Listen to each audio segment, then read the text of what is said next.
En dos pequeños videos hemos hablado del futuro del derecho y hemos hablado del futuro del proceso. Me parece que en el siglo XXI tenemos que aprender a hablar constantemente del futuro del derecho, del futuro del proceso, como tenemos que aprender a hablar del futuro de la educación, del futuro de la persona humana, del futuro de la sociedad. Cuando tenemos que pensar un poco en el futuro de la democracia y tenemos que pensar si en gobiernos en donde todo el mundo llega a robar, tenemos que seguir hablando del gobierno, de las votaciones, de elegir a una persona políticamente cuando podríamos simplemente contratar a alguien capaz de sacar adelante a un país en todos sus objetivos, etcétera. Tenemos que hablar del futuro con esa elegancia con la cual vamos dominando el ser humano, la realidad de la técnica, la realidad de la ciencia. Y cuando citábamos hace 2, 3 días a Hawkins, que era un futurólogo sin Dios y que considera que estamos acabados por la inteligencia artificial, me atrevo a decir que la inteligencia artificial como instrumento para el descubrimiento de la verdad solo se puede cuestionar actualmente al admitir que ésta y no los jueces puedan resolver en sentencia. Vamos a ver el ejemplo. ¿Estamos usando la inteligencia artificial para redactar ensayos, libros, conferencias, ponencias en un congreso? Sí. ¿Estamos utilizando la inteligencia artificial para hacer exámenes? Posiblemente sí. Los profesores están preparando sus clases mejor que antes gracias a la inteligencia artificial, posiblemente sí.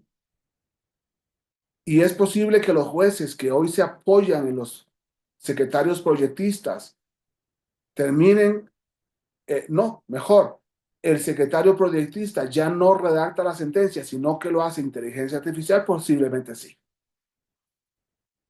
Y digo esto sin ignorar que ya se cuentan con muchos jueces virtuales y que ya se cuentan con muchos jueces que por inteligencia artificial ofrecen respuestas más eficaces que las que ofrecen los jueces humanos.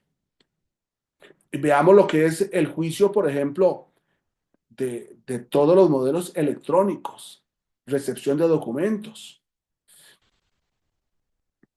Muchos juicios de las entidades bancarias, muchos juicios del derecho administrativo y por ejemplo, materia de tránsito por exceso de velocidad en carretera, por la cámara de un cajero automático que dice que yo sí introduje la tarjeta y yo sí saqué dinero y saqué tanta cantidad de dinero, el control bancario en el cual cuánto dinero tengo y cuánto dinero dejé de tener.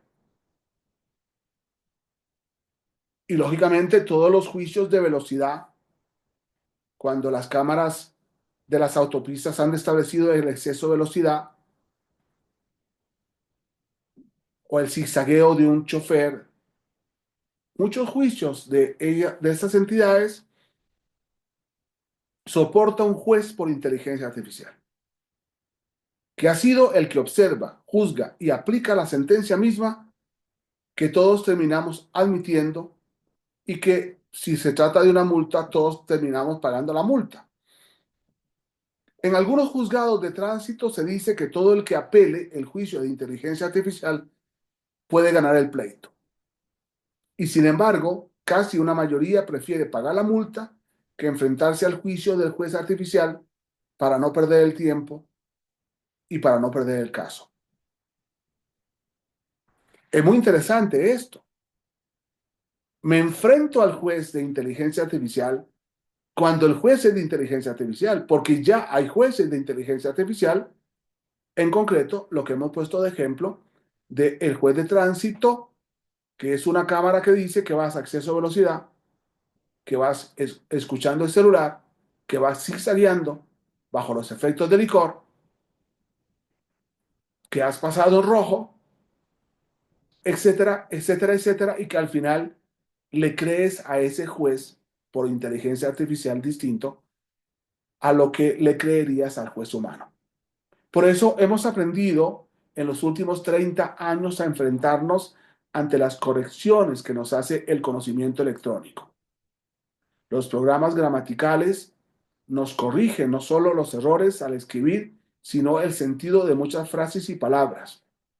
¿Cuántas veces después de redactar un libro, la página o todo el libro tiene un montón de rojos que nos dice falta una tilde, falta una coma, está, sobra una palabra, sobra una frase, sobra una letra?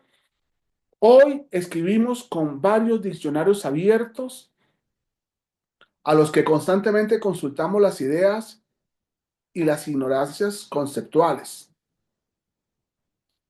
Hoy, mientras impartimos una clase, los alumnos nos están consultando en Internet para comprender los conceptos que hemos utilizado o estamos utilizando. Hoy, muchos de esos alumnos pueden corregirnos cuando estamos hablando al confrontar nuestro conocimiento con la información digital. Hoy es muy posible que un profesor le pregunte a los alumnos: ¿puedes buscarme este dato, este otro o esta definición o esta otra? Y es muy posible, cuando yo le digo en clase a los abogados: busca por favor qué dice la Real Academia sobre el tema de la evidencia, una vez que la leen les digo: ¿se puede utilizar en México? No. Vámonos al 216 y nos damos cuenta que ese concepto de evidencia del diccionario es contrario al 261 del Código Nacional de Procedimientos Penales, y que conviene aplicar el Código Mexicano en vez de la definición de la Real Academia. Esta realidad es muy importante porque puede ser para enriquecer el conocimiento, para producir debate conceptual, para crecernos en el conocimiento mismo, para agregar al conocimiento. Veamos la importancia que hemos tratado de entender ayer y antier y hoy. ¿Por qué hemos hecho una introducción larga sobre la inteligencia artificial para ahora meternos, profundizar en el proceso penal mexicano?